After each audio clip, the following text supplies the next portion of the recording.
We aren't finished yet, are we?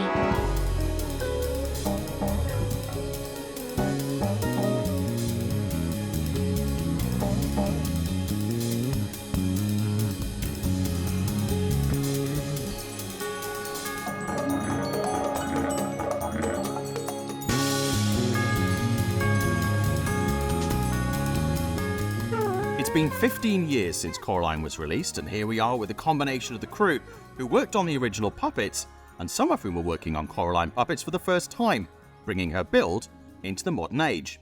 I'm Simon Thompson. I'm delighted to be joined by Sid Tucker, Brian McLean, Jess Lynn, Ollie Jones, Anya Poland, Henry Brummelman, and Scott Tom. Thank you for offering your time between building Wildwood puppets to talk about the film and the puppet that started it all. It's Coraline. Coraline Jones. Who remembers this? This is Coraline character design artwork. Now, when you guys look at these designs, what are the first questions and the challenges that you all, as puppet fabricators, see, and how do you begin to ideate a build? First thing, I look at that and I think, how are those knees going to bend? That's the first thing I see on her. How are we going to fit a joint in there that's going to actually operate and not collapse and be strong enough? Try and break down the visual elements and try and start imagining how they're going to move. And are we going to have to compensate for them? Are we going to have special builds for them? Yeah, there's a lot of questions there. There's a lot of panic sometimes. A lot of panic. Like you look at the knees, I look at those eyeballs and think they're huge. How are they going to fit inside the head? So I think each of us sort of look at it from our own vantage point and figure out how the heck are we going to do this. Once we start working with sculpts, maquette, and then on top of that, once animation understands performance prompts, so looking at storyboards and knowing how it's going to behave, like all of that plays into the final product. So something, maybe we lose a certain shape in that design, but we gain something for a performance element. What drives a lot of that is just the expectation. The animation that we're trying to produce has a lot more fluidity, has a lot more nuance and naturalism to it. And so that goes into everything. Our armature designs, how we engineer costumes, goes into facials. So that expectation becomes the driving force for everything. It's also really easy, I think, to forget everything about her was a conscious choice. Especially in her case, she's incredibly asymmetrical.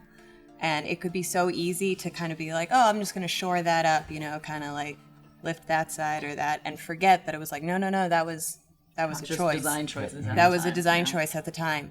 We meant to do it like that. Yeah. It's fun. You can actually look at the armature and see that one knee is significantly higher than the other. And that's on purpose. What has changed in puppet fabrication since 2008? So one of the benefits that we all can have access on this digital model now is that we can make costume dummies, so they can start the costume much earlier in the process. But it also lets us make digital molds while everybody else is making like the armature or the costume. And the fact that this is printed makes you able to print more molds at the same time. Yeah, it was definitely more sequential.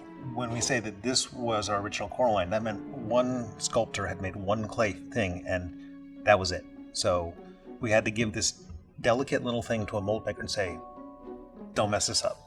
This is it. Yeah, and it was a lot harder to reiterate on, like, if you wanted to change anything on a body sculpt, from how do you compare like the revisions to the original as well, which in 3D now we can just overlay that. We're making copies on top of copies each time, and it's a challenge to not lose fidelity as we are learning, as we're trying to recreate Coraline now 15 years later and trying to capture what we did the first time.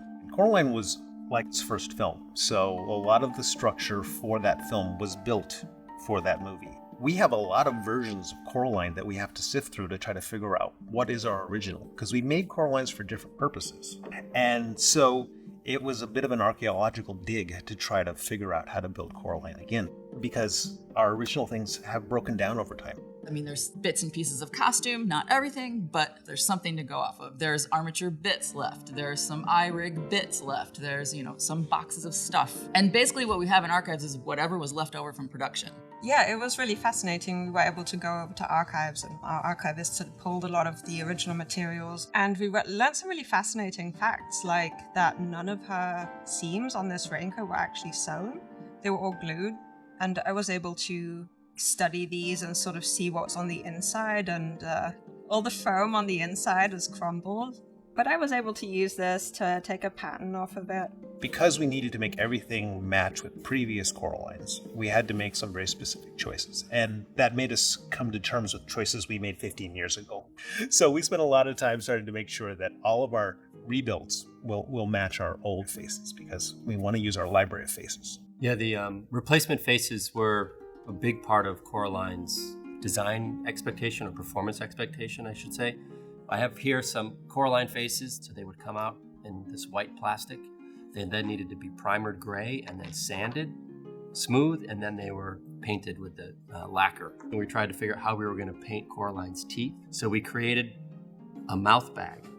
So you'd paint the teeth separately and then you'd stick it in behind, and they would register and snap into place. I'm from Pontiac, Michigan. We quickly found that the faces will gradually start to wear out the plastic registration part of the head. So as you put faces on and off over and over again, eventually this part wears down. And we were kind of boxed in a corner, because normally we would just say, well, take off the hair cap, put on a new core, but we couldn't. Yeah, I think there was always this back and forth with our teams.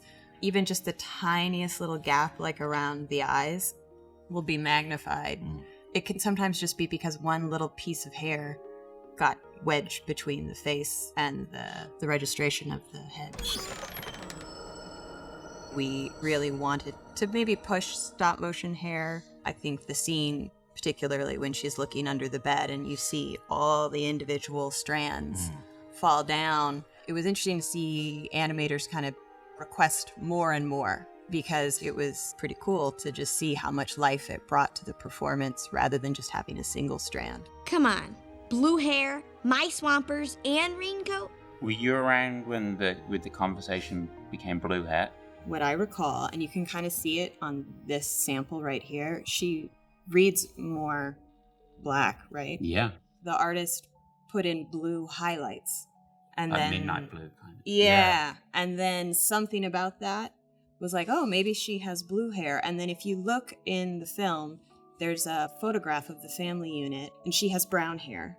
It's supposed to represent where Coraline is in her relationship with her family. And she's kind of, you know, because it's like she wants the more colorful gloves, where her mom's kind of like, no, we're doing the uniform.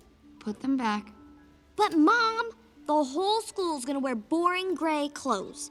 No one will have these. It's iconic now. Yeah. It is hugely Right. iconic. You can just see that color or that profile and you instantly know it's Coraline. Huh. When you were remaking these puppets 15 years later, what challenges did you expect and what did you not see coming? We went through the archives and we had a look at what was there, and there seemed to have been like lots of different versions of this raincoat fabric. It's a wet look spandex, and they were maybe more popular in the early 2000s than they are now. So we were having a real hard time trying to find something similar, so we actually had to recreate it. As far as I know, which we learned from Deb Cook, our costume designer, there was actually a coating on top of this as well, so in the movie it's a lot shinier than what you see here. The bottom of the jacket needs to deform, so all these wires need to be built in. It's actually got to like move like real fabric. And on the original Coraline, those were actually quite stiff, so I've gone with more of a standard wire that the animators prefer on newer movies. But I was referring back to the original Coraline, so I didn't want to change it too much. The wire actually kind of gives her that bell shape at the bottom of the jacket, so I didn't want to remove that because I felt like that was part of her character. It was a pain in the butt to have to super glue an eyeball. And now our current builds of current puppets are a lot more user-friendly. I've heard a lot of questions where, you know, we utilize VFX and CG now to help comp in elements. And there's kind of like, well, but what about the handmade? You know, are you worried that's going to go away? And I can say that it just means more puppets, more units, more things, so we can just continue to add. This idea of the computer coming into stop motion was a real fear. And I think and it was truthful, because a lot of people in stop motion had just gotten kind of burned by everything that they were used to was now being done in the computer. I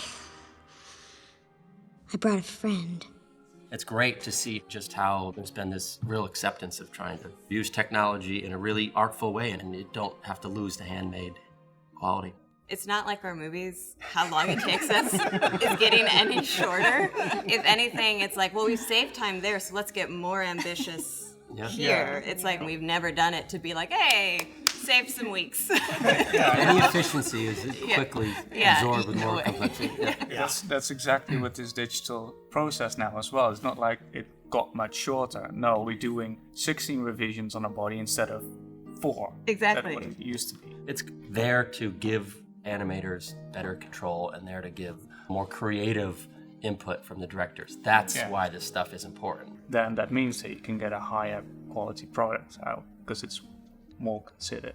Because we have a whole new generation of Coraline fans, what have these new puppet builds done to improve puppet performance and durability? Because she is our most popular character. She wants to be used everywhere. So right now we're limited to just posing for still photos and things. And even that is wear and tear on the puppets and breaks them down. So having new silicone, new parts just means that now we could just have a new generation of puppets to use for whatever studio needs we want. And there's just more variety of what you can do with her and how we can show her to people.